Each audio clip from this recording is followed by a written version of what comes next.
Salutations, chers frères, chères sœurs de lumière en éternité, et bienvenue à la capsule transitionnelle numéro 21, intitulée « La véritable reconnaissance à vivre, c'est celle de l'intérieur ». Je suis Yvan Poirier, en esprit libre, et je vous souhaite la bienvenue, en vue justement de cette capsule transitionnelle. Voyez-vous, que nous le voulions ou pas, nous sommes à basculer la conscience afin que nous puissions nous reconnaître de l'intérieur. Il n'est plus le temps de revendiquer la reconnaissance comme étant le besoin de se faire reconnaître par l'extérieur. Peu importe ce que nous avons accompli ou pas au sein de ce monde éphémère. En fait, c'est plutôt l'ego qui veut se faire reconnaître. L'Esprit Saint n'a pas besoin de se faire reconnaître. Il est, sans question et sans besoin, parce que éternel. Nous sommes rentrés dans la résolution totale afin de tourner notre regard vers l'intériorité, où tout a été caché et occulté pendant les millénaires. Nous sortons littéralement de l'illusion de l'ego, de ce monde, quel qu'il soit, peu importe son histoire. Nous sommes plutôt à réabsorber cet éphémère afin d'avoir un nouveau regard de qui nous sommes éternellement, afin de nous reconnaître au-delà même de la multidimensionnalité. Il s'agit donc de tourner la page sur le passé, sur notre histoire, afin de reconnaître ce que et ce qui nous sommes réellement avant la création. Parce que nous sommes vraiment antérieurs à toute création, malgré que nous soyons les créateurs et les co-créateurs de celle-ci. Nous sortons de ce monde rempli de mensonges, de déviations, de programmation, de résistance et d'illusions afin d'entrer au bercail en notre éternité, voire en absolu. Donc, il est le moment juste et parfait de nous reconnaître afin de renouer avec l'Esprit Saint qui nous indique le chemin de la vérité absolue. Qu'est-ce que la reconnaissance de soi? Dans le sens au-delà de la personne, voire de l'ego.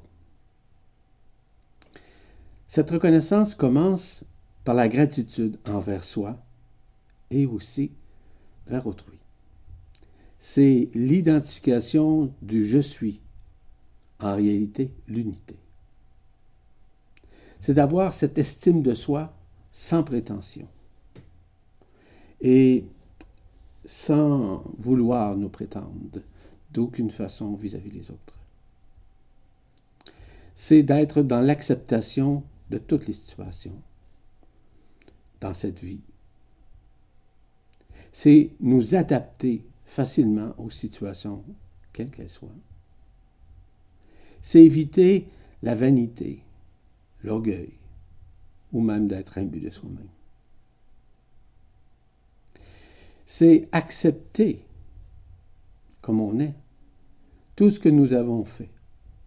C'est accepter aussi que nous nous sommes culpabilisés, que nous avons des regrets, ou nous avons eu des errances. Peu importe le temps, peu importe les incarnations. C'est plutôt prioriser l'être intérieur et de disparaître de ce monde graduellement. C'est faire confiance en sa propre lumière. C'est apprendre à se pardonner et à pardonner. C'est s'aimer et aimer les autres comme nous devons nous aimer. Maintenant, que représente vraiment la non-reconnaissance? Celle-ci représente le regard que nous avons vers l'extérieur, de continuellement projeter le futur, la peur du lendemain, le fait de juger ou même de condamner quiconque ou quoi que ce soit. C'est toujours se passer après les autres par peur. C'est la peur d'admettre autant ses qualités que de ses défauts. C'est se comparer toujours sur les autres et en nous diminuant, ou encore en nous vantant. C'est se penser comme une victime des situations ou des autres. C'est aussi promouvoir les autres au détriment de soi, voire se médiocriser. C'est parfois se penser inférieur dans certaines situations ou supérieur, ce que moi j'appelle le sens du médiocrisme. C'est évaluer les autres et soi-même selon des apparences ou l'onde de forme dégagée ou son histoire. En somme, qu'est-ce qui nous empêche de nous reconnaître? Tout ce que nous vivons intrinsèquement sur le plan négatif, avoir la peur de mourir, le doute de soi et d'autrui, la colère, la frustration, l'angoisse, l'anxiété. Pas heureux dans ce que nous faisons ou avec lesquels nous cohabitons ou nous travaillons. La peur de mal paraître devant nos pairs. La peur du jugement venu de l'extérieur. La peur de manquer de quelque chose. Une insécurité, que ce soit l'argent, le travail, le matériel. La peur de déranger. La peur de faire de la peine. La peur de perdre son emploi. Et la peur d'être malade. Mais aussi le fait de se comparer aux autres, de regretter les erreurs, se culpabiliser sur nos faits et nos gestes, autant du présent que du passé. Pourquoi devons-nous commencer à nous reconnaître? Voyez-vous, la reconnaissance du scénario illusoire que nous avons créé avec l'extension de l'esprit a créé une dynamique qui nous a empêchés de nous reconnaître. Cependant, pour nous reconnaître, nous avons essentiellement changé notre point de vue sur nos réflexions, notre façon de vivre, notre philosophie de vie, peu importe. C'est avoir une vision juste de la vie. C'est reconnaître ce scénario que nous avons créé. C'est avoir une pensée juste et équitable. C'est avoir une parole et une écoute juste vis-à-vis quoi que ce soit ou qui que ce soit. C'est avoir cette action juste, sans nous justifier inutilement. C'est nécessairement faire un effort juste, mais cela doit être naturel. Mais sans se complaire, mais simplement se sentir bien face à cet effort. C'est avoir cette attention, c'est avoir une intention juste pour soi-même et pour autrui. Comment commence-t-on à se reconnaître multidimensionnellement par l'Esprit Saint? Premièrement, c'est retourner notre conscience vers l'enfant intérieur.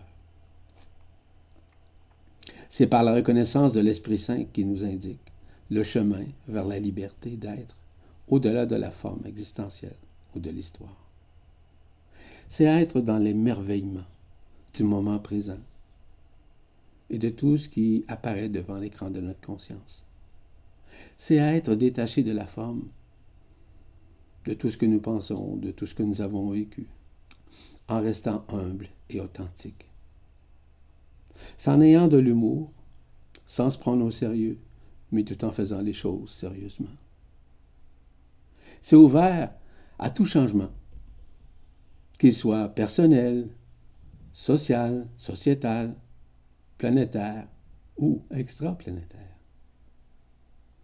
C'est avoir continuellement cette douceur avec quiconque ou n'importe lesquelles des situations.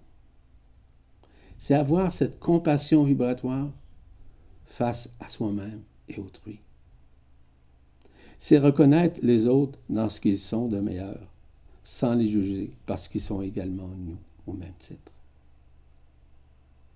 Au lieu d'être dans l'égocentrisme, il est préférable de rayonner. Cette luminescence que j'appelle le luminocentrisme, c'est s'abandonner à l'intelligence de la lumière. c'est lâcher prise sur le fait de vouloir avoir raison. C'est accepter dans ce que nous vivons sans revendiquer ou essayer de contrôler. C'est même accueillir ce qui se présente devant l'écran de la conscience dans notre vie de tous les jours, en restant humblement dans l'observation et du lâcher-prise sur ce qui peut nous affecter. C'est résilier pour chaque situation qui nous concerne ou pas. C'est prendre sa place sans l'imposer. C'est donner un point de vue en écoutant celui des autres, en étant attentif. C'est apprécier que nous sommes de plus en plus dans l'essai maintenant, dans ce moment présent, dans ce silence intérieur. C'est s'aimer comme on est. C'est aimer les autres comme nous sommes. Être le plus souvent possible dans ce silence intérieur, dans le fait de rester tranquille et garder son cœur ouvert, dans l'essai maintenant. Rester calme, évidemment. Se détendre, de dormir, de s'amuser, de maintenir des relations justes et équitables.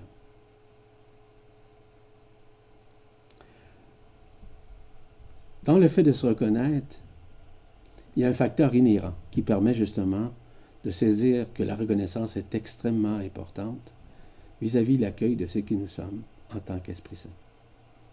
Ainsi, le renoncement est une autre mécanique qui permet la reconnaissance multidimensionnelle. Le renoncement signifie que nous renonçons selon ce que nous sommes en mesure d'appliquer à tous les niveaux de notre vie, de tout ce qui existe en soi, l'ego, la personnalité, l'âme, les vies antérieures, les peurs, les souffrances, les peines, la tristesse, le rejet, l'abandon, les maladies, peu importe. Toutefois, je ne renonce et nous ne renonçons pas, dans la vie parce que nous pensons avoir décidé quoi que ce soit.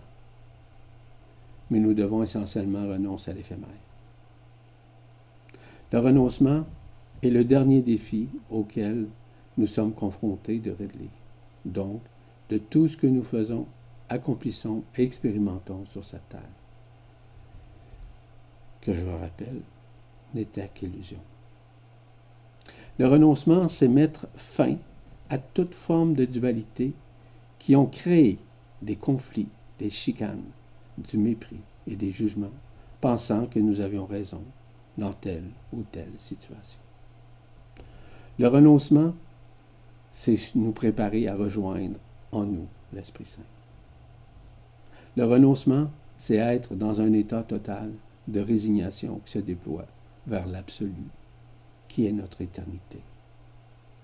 Le renoncement est l'ultime présent de l'humilité, soit celle de s'abandonner à l'intelligence de la lumière, tout en lâchant prise sur ce que nous sommes comme êtres humains.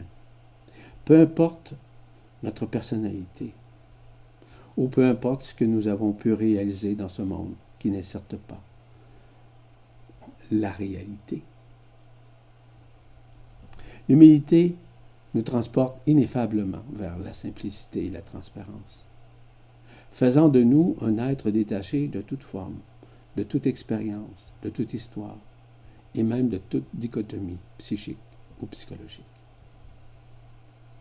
Le renoncement, c'est vivre le moment présent et mettre de côté l'existence actuelle en nous laissant adouber par le manteau bleu de la grâce. Il y a un être qui est appelé Bidi, qui s'appelle Nisargadatta, qui nous dit « Aujourd'hui, plus que jamais, il vous faut renoncer à tout désir. Il vous faut renoncer, si cela vous est possible, à tout exercice, à toute pratique et à tout élément qui est, encore il y a quelques semaines, était parfois indispensable pour nous permettre de stabiliser notre conscience dans l'approche d'un nouvel état, qui sera celui de l'être-té ouvrant ses ailes vers l'absolu. Il nous dit également que vivre l'absolu est en quelque sorte un abandon à soi-même, mais au-delà de l'abandon, du renoncement. Le renoncement débouche sur l'absolu. Ce renoncement n'est pas un déni. Ce renoncement n'est pas un abandon de ce qui est extérieur. C'est un renoncement qui est tout intérieur. Espace hors de l'espace et temps hors du temps, où il ne peut exister nulle revendication, puisqu'étant devenu l'absolu, il n'a plus rien à revendiquer, ici comme ailleurs. Il est donc fondamental de reconnaître ce qui vient en ce moment. Nous parlons énormément de la loi d'action-réaction, qui nous a maintenus dans on pourrait dire, dans une forme de dualité à tous les points de vue au cours de nos vies. Cette loi d'action-réaction est remplacée par la loi d'action de grâce, qui met fin à cette loi de cause et effet. Ainsi, la transcendance au niveau du karma ainsi que du libre arbitre permet justement de ne plus exister au sein de la personne, au sein de notre histoire. Ainsi, nous sommes libérés de tout avilissement, je peux dire. C'est nous préparer à l'ascension finale, où chacun la vit et la vivra en fonction, oui, de son taux vibratoire, mais surtout en fonction de la reconnaissance et de la résilience qu'il aura au cours de sa vie, mettant fin aux manifestations de l'ego. Seul l'amour vibral, l'amour authentique, permet justement à mettre fin à la loi d'action-réaction par l'entremise justement de cette action de grâce, qui met fin aussi à la dissolution de la conscience ordinaire et, évidemment, de tout ce qui est éphémère. Nous sommes dans une période de face-à-face, comme je vous l'ai déjà mentionné. Chacun doit constater par lui-même qu'il est au-delà de cette vie-ci. Chacun doit réaliser qu'il existe de l'autre côté du voile, de l'illusion, une autre vie qui est systémique, où la liberté est intégrale. Il s'agit d'un détachement sous toutes ses formes, sans rejeter, sans nier, sans abandonner quiconque, mais plutôt terminer et mettre fin à toute illusion. Mettre fin au cheminement spirituel qui nous a maintenus dans des rituels et dans des histoires abracadabrantes, ou même dans le gouroutisme qui a exacerbé notre conscience. C'est maintenir le silence intérieur, d'entendre vibrer en nous ce qu'est la lumière. C'est se reconnecter avec tous les éléments intérieurs. On va dire des feux, que ce soit le feu de l'air, le feu de l'eau, le feu du feu, le feu de la terre, qui fait partie justement de cet état primordial, qui nous connecte graduellement à nous libérer, littéralement, de l'ego, de la personne, de son histoire. C'est réaliser que nous ne sommes pas seuls, qu'il y a des révélations présentement de ce monde et qui nous permettent justement de savoir enfin la vérité de tout ce qui avait été caché à l'encontre de notre conscience. La reconnaissance multidimensionnelle permet justement de libérer la conscience ordinaire, ainsi que la supraconscience de l'enfermement séculaire. Cette reconnaissance multidimensionnelle va également disparaître à un moment donné, lorsque l'intégration finale de l'Esprit Saint permettra d'ouvrir la porte et de vivre essentiellement l'ascension finale. La reconnaissance multidimensionnelle permet de reconnaître l'Esprit Saint de plus en plus avec conscience. Nous devons essentiellement reconnaître que nous sommes des êtres multidimensionnels, il va de soi. Que nous sommes un.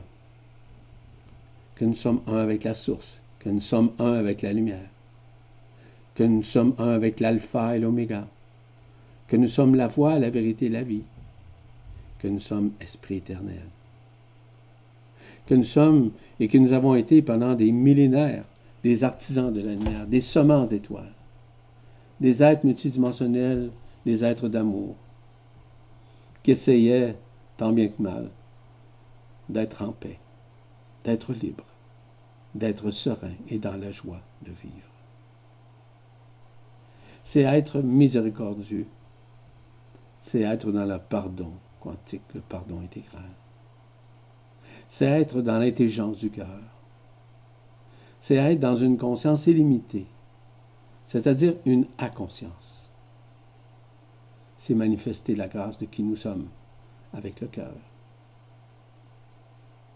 C'est maintenir cette vérité absolue qui est émanée, magnifiée par l'état vibratoire de l'Esprit Saint. Parce que nous sommes tous et toutes des enfants de l'un, je vous rappelle. Les phases de renaissance multidimensionnelle avec l'Esprit Saint remettent en valeur nécessairement la reconnaissance de soi. Cependant, il y a des mécanismes qui sous-tendent tout ça. La déspiritualisation des anciens paradigmes dévoie des religions vers la spiritualité de la multidimensionnalité ou de l'ADN quantique permet justement de voir au-delà de la forme. La désillusion de l'illusion, de nos illusions, du jeu de la pièce de théâtre dans laquelle nous avons été enfermés pendant des milliers d'années, avec l'ego, avec la personne, avec le mental, avec les incarnations. Nous sommes présentement dans un constat vis-à-vis que le libre arbitre, qui est l'apanage, on pourrait dire la manifestation de l'ego, de la personne, n'est qu'illusion. C'est réaliser que l'illusion du bien et du mal, qui sont similaires évidemment, permet justement de comprendre que c'est issu uniquement de la dualité, donc toujours de la voie. Il y a ce qu'on appelle la loi d'action-réaction. Nous sommes dans une période d'abolition totale de la culpabilité, du regret ou du karma séculaire. Nous sommes à prendre conscience à l'égard des pensées, quelles qu'elles soient, qui se diffusent à travers la multidimensionnalité. Il s'agit évidemment de cesser de se prendre au sérieux avec ces soi-disant connaissances, qu'elles soient livresques ou autres, mais de faire les choses sérieusement et en toute conscience, en toute humilité, en toute simplicité, en toute transparence et en toute spontanéité. La conscientisation de nos dualités, nos frustrations, nos colères, ne sont pas ce qui nous sommes intérieurement. Mais ils habitent nécessairement la manifestation de l'ego dans sa façon de vivre. Nous ne sommes pas cet ego, je rappelle. Nous ne sommes pas cette vie. Nous sommes maintenant dans une période où de pardon inconditionnel, et de réaliser que nous sommes miséricordieux, peu importe les situations ou les personnes. Nous sommes dans une période de détachement qui devient de plus en plus effectif, voire plus efficient, parce que la conscience augmente son taux vibratoire journellement. Nous sommes enfin à vivre cette foi, non pas la foi aux croyances extérieures, mais plutôt à la foi de notre propre intérieur. Nous sommes maintenant à nous détourner de l'âme, afin que l'âme soit réabsorbée par l'esprit. Nous sommes à nous libérer de plus en plus des peurs, des angoisses, de l'anxiété. Tout ça disparaît, afin de revivre ce qu'on appelle la beauté, la liberté de ce qui nous sommes. Nous sommes à retrouver cette androgynie originelle qui nous réunifie, du masculin au féminin sacré, du féminin au masculin sacré. Via quoi? Via l'ADN quantique. Enfin, l'éternel féminin sacré se manifeste dans l'objectif de nous préparer à l'ultime voyage qui nous libère et de nous sortir de l'emprisonnement séculaire. Nous sommes notre seul maître, je vous rappelle. Nous ne sommes point attachés ou assujettis à quiconque, mais bien unifiés en unité avec tous nos frères et toutes nos sœurs de la lumière. Ainsi, nous rentrons dans ce pardon quantique qui représente la clé ultime de la connexion, voire la reconnexion instantanée avec l'Esprit Saint. En outre, l'Esprit Saint demeure la clé de notre multidimensionnalité avec la source, avec Alcyone. Ainsi, l'Absolu évoque en nous notre propre vérité, que nous sommes à la fois rien et tout dans ce monde et que nous ne faisons pas partie de ce monde. Nous sommes maintenant à vivre cette multidimensionnalité où nous pouvons manifester dans différentes dimensions, même dans des mondes unifiés. Nous pouvons, lorsque nous reconnaissons intérieurement, nous manifester à la fois dans plusieurs locations, soit holographiquement, soit anthropomorphiquement, soit phosphoriquement, soit éthériquement, soit sonorifiquement, soit corporifiquement dans des mondes de densité unifiée. En somme, nous sommes une simple étincelle de lumière dans la densité, qui peut se manifester dans une forme requise, avec un corps distinct, et ça en fonction de l'état vibratoire de la conscience et du taux vibratoire qui fait partie justement de ce qui nous sommes intérieurement.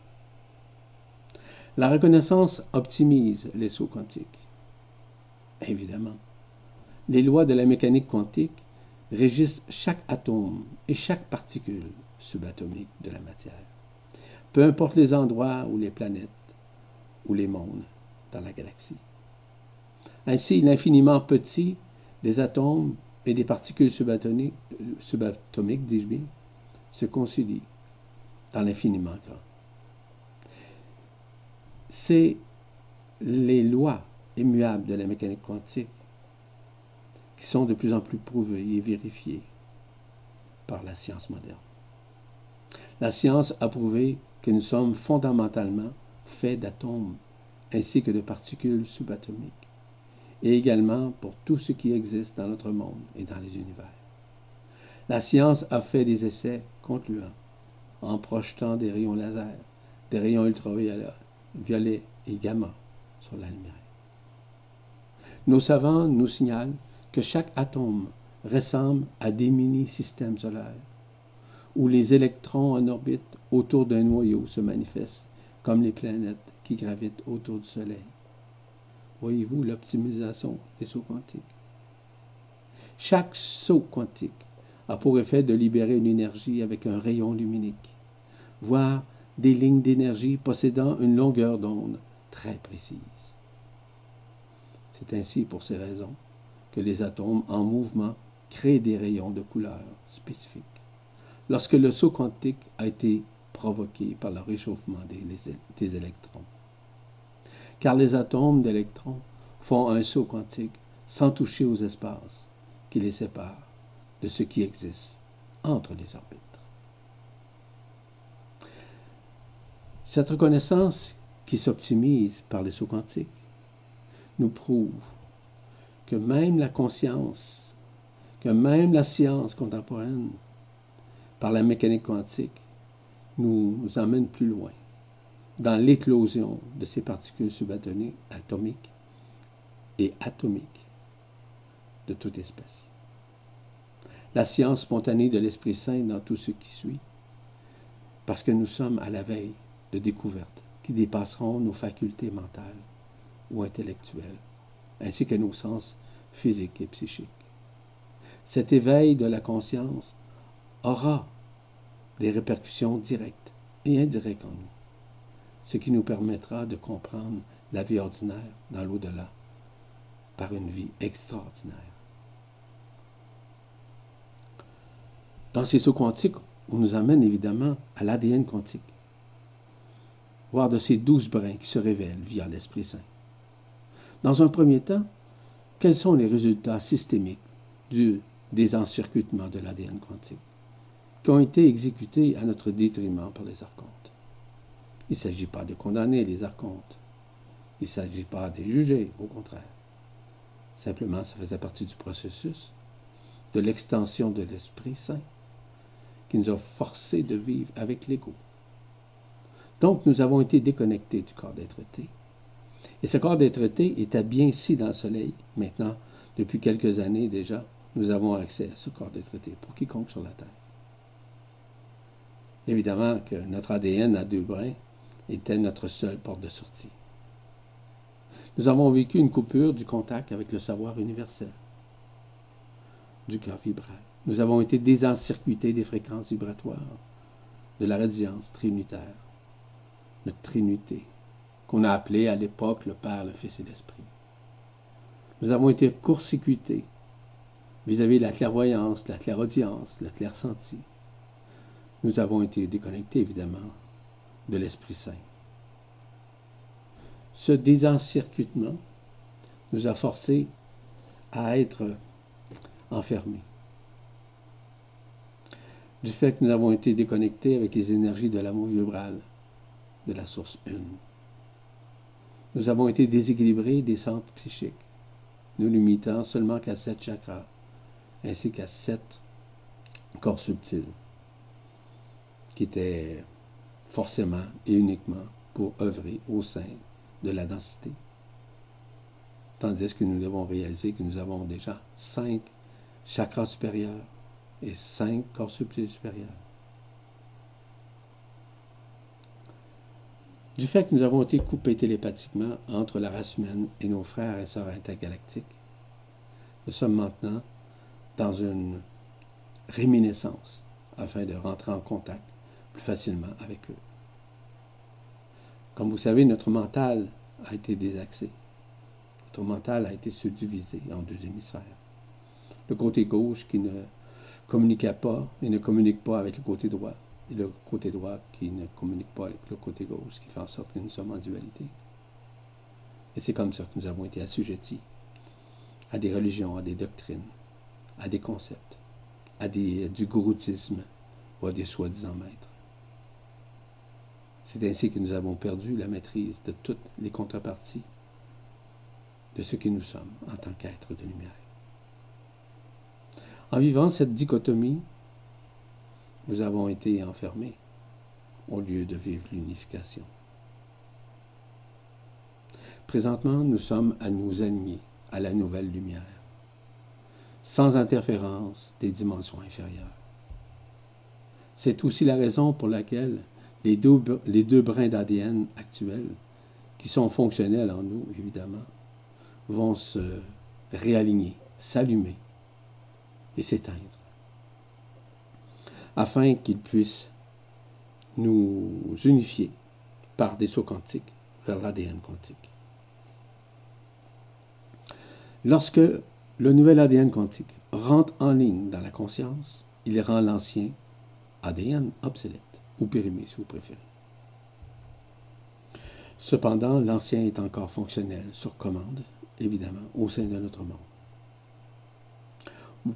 Beaucoup vont encore répéter des formes pensées dans le conscient et le subconscient, qui commandent à l'ancien ADN de poursuivre ses anciennes habitudes de vie, ses anciens paradigmes, quoi. L'ADN ordinaire fonctionne en tandem avec le nouvel ADN quantique, jusqu'à ce que nous puissions aligner constamment notre perception et notre conscience aux aspects supérieurs de notre corps d'être-té. L'activation des 12 hélices de notre ADN quantique ne peut pas se produire d'un seul trait dans notre conscience et dans cette dimension dissociée de la vérité absolue. La raison est simple. Le corps physique ne serait plus physique, passant à une couche supérieure de vibrations et de fréquences. Les 12 hélices de l'ADN quantique ont une structure multidimensionnelle qui est similaire à la structure de nos champs d'énergie. Ainsi, chaque dimension est à l'intérieur de l'autre. Chaque hélice entoure l'autre, en élargissant évidemment l'autre afin de se connecter aux nouvelles dimensions de la structure et de la nouvelle conscience qui nous ramène à la conscience. C'est pour cela que je vous signale que ces 12 niveaux d'hélice s'intercalent, s'imbriquent, s'unifient et communient librement avec l'ADN quantique grâce au saut quantique. Par la suite, la reconnexion de la totalité des 12 niveaux d'hélice d'ADN nous permet justement de rentrer en communion via l'Esprit Saint avec la source centrale, voire ancienne. Cela se produit lorsque la structure est stable et peut être maintenue dans l'être conscient. C'est ainsi que la multidimensionnalité de l'ADN quantique va exploiter tout son potentiel vibral. Ainsi, toute cette mécanique est en train de se manifester en nous. N'en doutez point.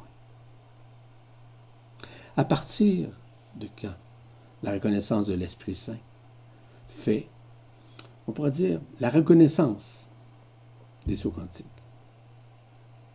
Ça se fait sur quoi? Ça se fait évidemment en matière de métaphysique, où l'Esprit Saint, maintenant, rentre de plein fouet à l'intérieur de soi.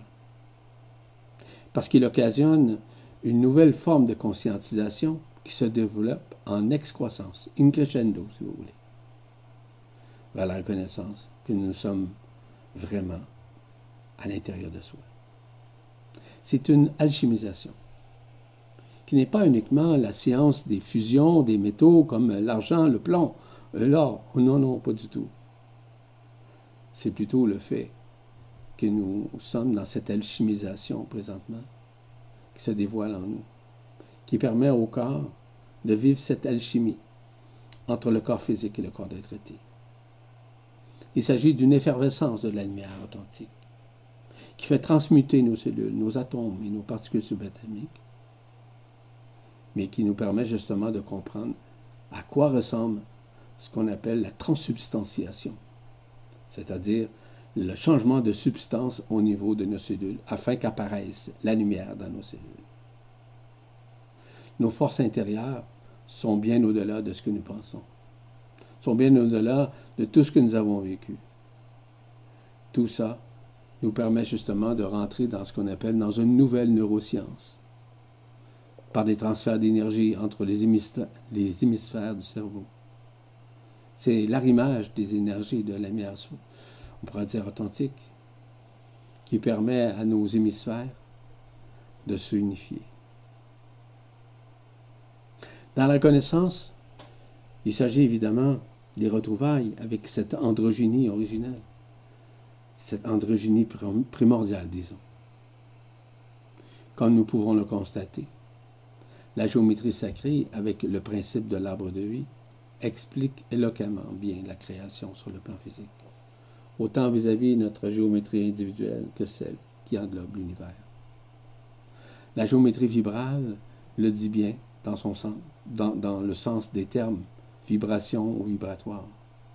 Les fréquences sont multidimensionnelles, comme notre conscience qui se poursuit dans sa route vers l'éternité. Je reviens toujours au saut quantique de l'amour vibral, qui se vit à la fois par le pardon quantique. La mécanique quantique n'a que faire des polarités appliquées du principe de l'amour conditionnel par des êtres humains de la planète. Elle est plutôt l'apanage et le langage de la résurrection et de l'énergie et de la lumière authentique via les particules adamantines qui permettent à l'amour vibral de se réinstaurer dans nos cœurs. Cette mécanique possède de très grandes influences afin de nous restructurer psychiquement, psychologiquement, neuroniquement et cellulairement dans notre cœur, afin de retrouver en nous l'harmonie vibratoire de notre multidimensionnalité. Les sauts quantiques seraient un des intermédiaires pour rejoindre le corps d'être-té ou l'éternité, toujours via l'Esprit Saint. Nous avons connu la science supramentale, via les énergies supramentales, ou les particules adamantines, qui proviennent du Soleil, qui proviennent de l'univers, qui proviennent des galaxies, qui proviennent des étoiles, et qui nous permet de nous réunifier avec le corps d'être-té. Ce corps d'être-té qui habitait le Soleil, qui est à son assise, maintenant, comme je vous ai mentionné un peu plus tôt, c'est réglé, c'est fait. Il est déjà à l'intérieur de soi. Lorsque nous nous reconnaissons intérieurement, on retrouve graduellement son autonomie. Oui. Cette autonomie, c'est une autonomie intégrale, que j'appelle aussi cette autonomie quantique. On devient de plus en plus spontané, non réflectif, en se basant sur les connaissances, en cessant plutôt de nous baser sur des connaissances ou sur des croyances ancestrales. Il y a une nouvelle application qui s'installe à l'intérieur de nous. Ce n'est pas une programmation. C'est l'application systémique du feu igné de l'esprit qui nous permet d'aimer et de mieux nous aimer et d'aimer l'autre comme nous, parce qu'il est nous et nous sommes lui. Cela nous permet de nous libérer de nos problématiques, de nos peurs, de tout ce qui nous attache. Cela nous amène à la reconnaissance, à vivre le moment présent. Et comme je le mentionnais un peu plus tôt, de ne pas se prendre au sérieux, mais en faisant les choses sérieusement, cependant. Nous apprenons à mieux parler, à mieux écrire, à mieux transférer nos connaissances, qui sont celles évidemment de la vérité absolue, qui sont manifestées directement par l'Esprit Saint. Parce que de plus en plus nous nous adaptons aux choses que nous ne pouvons et que nous ne voulons plus non plus, on pourrait dire, contrôler. Nous demeurons pratiques. Voyez-vous, tout ça est important dans notre vie, vis-à-vis le fait de nous reconnaître. Et les principes fondamentaux de la reconnaissance sont reliés à quoi? À l'humilité d'être en tout temps, à être simple dans tout ce que nous faisons ou pas. C'est être transparent, être authentique. C'est être aussi spontané. C'est vraiment la vérité issue de l'Esprit Saint. Parce qu'il y a, entre guillemets, on pourrait dire 4 règles qui sous-tendent la vérité du cœur, la vérité absolue. C'est devenir, et c'est être plutôt de plus en plus attentif à la vie. C'est être beaucoup plus éthique et intègre vis-à-vis cette vie et vis-à-vis les autres. En terminant, je vous invite à vous inscrire au prochain séminaire intitulé « Comment se déploie l'autonomie quantique de l'Esprit Saint ». Dans ce séminaire, on retrouve comment avons-nous créé notre propre scénario de vie à partir d'hologrammes chimériques. Comment s'exerce en nous la neutralité totale de l'Esprit Saint. Comment maintenir le contact avec l'Esprit Saint à travers cet amour indicible. Comment l'Esprit Saint stimule instantanément et intelligemment un savoir igné. Comment l'Esprit Saint se déploie spontanément vis-à-vis l'intelligence de la lumière. Comment l'Esprit Saint s'inspire-t-il de la source centrale? Que signifient évidemment les aspects quantiques à l'intérieur de soi? Que représente cette autonomie quantique que nous sommes maintenant retrouvés via l'Esprit Saint? Et comment développer une conscience plus éclairée de l'absolu en nous-mêmes? Comment avoir cette spontanéité? Comment retrouver cette autonomie quantique? Et que signifie le pardon quantique? Comment il nous reconduit vers l'Esprit Saint? En vue de ces capsules, vous pouvez accéder à toutes ces capsules transitionnelles sur la presse galactique.